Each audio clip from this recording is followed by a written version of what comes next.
आपके लिए इतना जहरीला है कि वो विष की किट हो सकता है या जिसमें कूट कूट कर विष भरा हुआ है, क्योंकि अनिरुद्धाचार्य जी बात कहते हैं।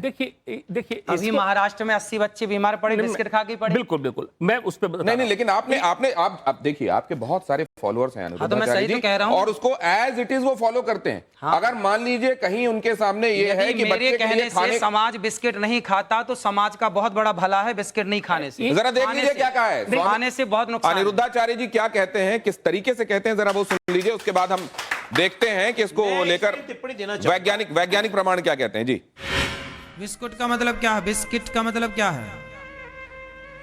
Whisky kit. विष मतलब जहर की किट मीन्स बिस्किट। बिस्कुट जिसमें विष कूट कूट के भरा हो वो बिस्कुट। और आप लोग चाय और बिस्किट खूब खाते हैं। तो फिर बाकी चीजों के संदर्भ में, क्योंकि ये तो कहा जाता है कि जो पैकेज्ड है वो उतना बढ़िया नहीं है जितना फ्रेश है। आप जब कोई चीज ताजी खाते हैं उतनी बढ़िया नहीं है जिसको आप को भीतर से खूब समझ रहे हैं कि बिस्किट में मैदा चीनी के सिवा कुछ नहीं है, लेकिन आपको इसमें नहीं, क्या ये विष की तुलना हो सकती है? जहर से तौल सकते हैं आप इसको? भाई बेटा, ये बच्चे को माँ क्या बोलती है? लड्डू खा लेनी हवा आ जाएगा। तो हवा क्या है? कोई याद थोड़ी जाता है। दीवारों के कान होते हैं, तो आपकी दीवारों के कान हैं?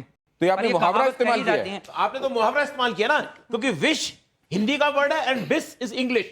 बिस्किट का मतलब बेसिकली है कि मैदा अच्छा नहीं होता, पर वो विष नहीं है। अरे भगवान, नहीं अच्छा होता तो मत खाओ। बात तो वही है। ऐसे कान पकड़ो, ऐसे कान पकड़ो। इसको वैज्ञानिक दृष्टिकोण से समझ लेते हैं। आंशिक रूप से अनिरुद्धाचार्य जी से मैं सहमत हूं, लेकिन पूर्ण रूप से नहीं। पूर्ण रूप इसको कहते हैं चीप पॉपुलर थियोरी।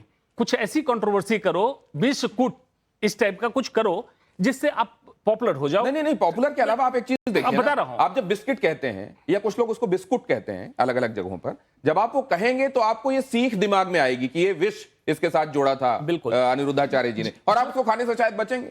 बिल्कुल सही है ना। लेकिन अगर ये ना कह के अनिरुद्धाचार्य जी आप ये कहें कि आप ताजा खाइए, ताजा पकाइए, ताजा खाइए, आप जो डब्बा बंद है, बहुत दिनों से पैकेट में है, उसको मत खाइए, तो ये क्या ये ज्यादा साइंटिफिकली सही नहीं होगा और आप विवादों से भी बचेंगे? आगे की वीडियो में सब तो कहा गया, पर आप सुन कहां रहे हैं? आप तो केवल 5 सेकंड का सुन रहे हैं। आगे तो कुछ भी और भी तो कहा गया है। हम तो 3 घंटे कहते हैं, आप सुनने को कहां तैयार हैं? आप तो सुनो बस वही रहे हैं जो आपको चाहिए। महाराज जी, बात आप एक सेकंड, जो ह्यूमन माइंड होता है ना, एक सेकंड वही पकड़ता है जो वो सुनना चाहता है। अश्विनी जी, मैं दूसरी बात कह रहा हूं, पर हम तो बोलते आगे और भी, हम तो ये बोलते हैं अनाज खाइए। आप मुझे कह सकते हैं आप पूरा नहीं सुनते, आप डॉक्टर साहब को कह सकते हैं, लेकिन जब कई महामंडलेश्वर आपसे आकर पूछने लग जाते हैं कि विज्ञान तो छोड़ो, आप तो शास्त्र में भी एनक्रोच करते हो। आपने बता दिया कि शिव जी जो हैं वो उनके जीजा हो गए कृष्ण। दिखाओ वीडियो कहां? आपने फिर माफी किस चीज की मांगी? भाई कई बार गलती ना होने पे भी माफी मांग लेना समझदारी होती है, ये तो समझो।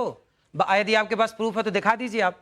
नहीं तो आपने ये कहा नहीं और आपने माफी मांग ली। फिर और इतने हमारे महामंडलेश्वर समाधान निकल रहा तो निकाल लो ना। कई महामंडलेश्वरों ने जिन्होंने ये कहा, तो समझदारी है। अच्छा, वो जो आपने बात कही थी कि भगवत गीता में राधा जी का नाम जो है, हाँ है भागवत में, आपने उसमें जब उन्होंने माइक छीन लिया और आपसे कहा कि वो तो उनकी विचारधारा है, तो आप उनको गुरुजी करके मनाते रहे। भाई वो तो मेरे गुरु तुल्य, आप भी मेरे गुरु तुल्य हैं, इसमें क्या है? नहीं तो अगर मैं गलत कह रहा हूं, है वो गलत नहीं है, मेरा पक्ष गलत नहीं है। मैं कैसे मान लूं कि पक्ष गलत? भाव सुनिए, भावग्राही जनार्दना। बच्चा रोटी कहता है और एक छोटा बच्चा तोती कहता है, तो क्या बच्चे का तोती कहना गलत है? भाई ये तो समझदार के लिए सारा है ना, कोई रोटी मांग रहा है तो आप समझदार हैं। लिखा शास्त्रों, भावग्राही जनार्दना, भगवान भाव के भूखे हैं ना कि वस्तु के भूखे। शब्दावली, व्याकरण, शब्दावली ये आपके और हमारे बीच में हो सकता है, पर भगवान के बीच में भाव है ना, इसीलिए वहां पर राधा शब्द है। आप पढ़ेंगे तो राधा ही आएगा। अब आपने उसमें एक बात और कह दी कि द्रौपदी हो या सीता हो, वो सौंदर्य उनका इतना ज्यादा था, सुंदर इतनी ज्यादा। ने कहा नहीं, एक सेकंड, ये कहा क्या गया? अगर वो वीडियो हमारे पास है तो प्लीज दिखाइए, जिसमें ये बात कही गई कि सीता जी और द्रौपदी, इनके साथ जो समस्या हुई, एक को रावण जो है उनको हरण करके ले गया, दूसरा आपने देखा कि क्या किया दुशासन ने उनके साथ।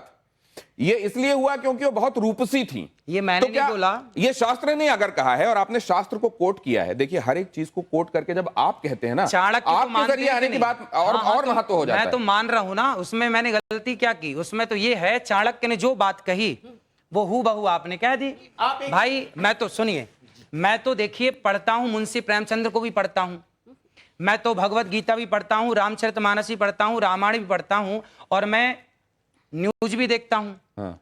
तो कई बार मैं न्यूज में कही गई बातें बोलता हूं कि भाई उन्होंने ऐसा कहा तो ये होगा, इसलिए तो ऐसा कहा गया है। तो चाणक्य कहते हैं अति रूपेण वही सीता अति गर्वेण रावण, रावण का नाश हुआ अति के कारण। और आखिरी में एक सूक्ति है, अति सर्वत्र वर्जयेत। आप कितने लोगों ने ये बात सुनी है, अति सर्वत्र? मैं मानता हूं इस बात को, अति सर्वत्र वर्जयेत। तो ये चाणक्य की वाक्य है। तो सर एक बात सुनिए, जब चाणक्य की एक लाइन आप मान रहे हैं तो ऊपर की लाइन क्यों नहीं मान रहे हैं? नहीं, ऊपर ही तो ये कहा है कि अति रूपेण वही सीता। एक सेकंड, अति सर्वत्र वर्जयेत। हाँ, इसके ऊपर का क्या है? अति की भली न वृष्टि, अति का भला न सूखना, वो नहीं वो सुना। लेकिन आप ये बताइए कि अगर कोई रूपवान है तो इसमें उसका दोष है क्या? अरे भगवान, मैंने कब बोला कि दोष है? मैंने तो चाणक्य की बात रखी कि चाणक्य कह रहे हैं कि अति रूपेण नहीं, तो ठीक है, चाणक्य ये कहते हैं कि अति का कुछ भी अच्छा नहीं होता, अति का सुंदर होना भी अच्छा नहीं होता। सीता जी और द्रौपदी जी बहुत खूबसूरत थी, इसीलिए ये समस्या हो गई। एक बार जरा ये सुनिए क्या कहा अनिरुद्धाचार्य जी ने और मानवी तनेजा, उसके बाद आपका सवाल।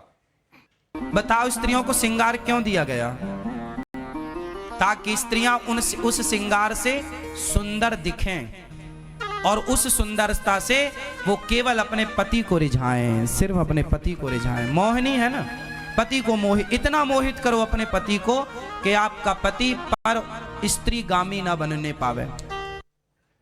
मतलब कि अगर कोई पर स्त्रीगामी हो रहा है तो उसमें भी बेचारी पत्नी का दोष ना। पत्नी इतना श्रृंगार करे, देखिए हमने कहा श्रृंगार करो पति के लिए, इतना प्यार करो पति से, इतना पति को अपने वश में रखो कि वो पराई स्त्री का गमन ना करे। अच्छी तो कहा मैंने, क्या बुरा है इसमें? और उसे भी बुराई ढूंढेंगे आप। बीमार हो या उनको कोई रोग हो, बेड पे हो, जो श्रृंगार ना कर पा रही तो हो, पति उसकी सेवा तो करे। उनका पति उनको छोड़ के चला जाए किसी और स्त्री तो को आप देखे। अपने से बोल रही हैं, हमने तो बोला नहीं। नहीं मतलब इसका मीनिंग तो यही हुआ ना कि या तो मीनिंग कुछ श्रृंगार भी निकाल लो। करते हो आप। एक सेकंड, सिर्फ इतना नहीं, वो मजबूर नहीं है, बेड पे नहीं है, उसको घर में बहुत सारे काम हैं, सास ससुर की भी सेवा करनी है, बच्चे भी पालने हैं। अगर इसमें साज श्रृंगार का उसको वक्त ना मिल पाए तो पति को इस बात की छूट मिल जाती है कि ठीक है फिर चलिए बाहर। पर नारी पैनी छुरी तीन तरफ से खाए, धन हरे यौवन हरे और घोर नरक ले जाए। पराई नारी से बच के रहना चाहिए कुल मिला के। मानवी जी से अभी तक बात ही नहीं हो पाई है। सौंदर्य पर कम से कम टिप्पणी का उनको हक जाता है, वो मॉडल भी रही हैं। मतलब किसी के साथ अगर कोई बहुत रूपसी है और उसके साथ कुछ अनहोनी हो जाए तो दूसरे वाले को ये कहीं से उद्धृत करने का भी एक मौका मिल सकता है कि देखिए वहां पर अमुक जगह ये कहा गया है कि उनके लिए भी सौंदर्य समस्या बन गया था, तो आपके लिए हो सकता है बन गया। नहीं देखिए, मैं तो ये बोलना चाहती हूँ कि मुझे चिंता का विषय क्या है कि इनके बहुत ज्यादा फॉलोअर्स हैं और जिस हिसाब से ये अपना टिप्पणी देते हैं या जिस हिसाब से ये सलाह देते हैं अपने फॉलोअर्स को, तो ये जो अनभक्त है उनको फॉलो करते हैं, तो समाज को ये कहाँ लेके जा रहे हैं उस चीज़ की मुझे बहुत चिंता है। दूसरी बात, ये कहते हैं गाय के गोबर से आप फेशियल करें या आप उसका सेवन करें, तो आचार्य जी के हिसाब से तो डर्मेटोलॉजिस्ट नहीं होने चाहिए, स्किन स्पेशलिस्ट होना नहीं चाहिए, क्योंकि वो सारे के सारे इन्हीं के पास आए। इनके हिसाब से कोई कैंसर का डॉक्टर नहीं होना बात आप कह रही हैं। ये क्यों कह रही हैं बताता हूं मैं। क्योंकि आपने सिर्फ ये नहीं कहा कि गाय के गोबर का इस्तेमाल करोगे, तो आपने ये कहा कि मैं गारंटी देता हूं, मैं गारंटी देता हूं कि त्वचा के समस्त रोग नष्ट हो जाएंगे। और उनका कोई प्रूफ नहीं है, तो इसका मतलब सारे डॉक्टर्स को छोड़ के सारी की सारी महिलाओं को आपके पास आना चाहिए। कहीं ना कहीं आपकी बात में सच्चाई नहीं है, इसीलिए कोई महिला आपके पास नहीं आई है। देखो, और जवाब लीजिए ना, जवाब लीजिए। देखो ऐसा है, ये सारी बातें जो हम कह रहे हैं ना, ये अभी आप लोगों की समझ के परे हैं। जब आप शास्त्रों को पढ़ेंगे, सत्संग करेंगे, गाय के बारे में रिसर्च करिए, गाय के बारे में थोड़ा जानिए। भी नहीं होना चाहिए। गाय को आप जानते हैं, जो डॉक्टर गाय के बारे में क्या जानते हैं? तो गर्भ होने के लिए और इतनी बड़ी विडंबना है कि हम अपने भारत देश में बैठकर, जिस देश में मैया भागवत जी में लिखा, आप अभी मांग रहे थे ना, भागवत जी में लिखा है, मैं आपको दिखा सकता हूं प्रूफ। जब भगवान श्री कृष्ण को पूतना लेकर के गई और भगवान ने पूतना को मारा, उस प्रसंग में 10वें अध्याय में यह लिखा है कि मैया यशोदा ने कन्हैया को गौ माता के गोबर से स्नान कराया, लिखा है ऑन रिकॉर्ड।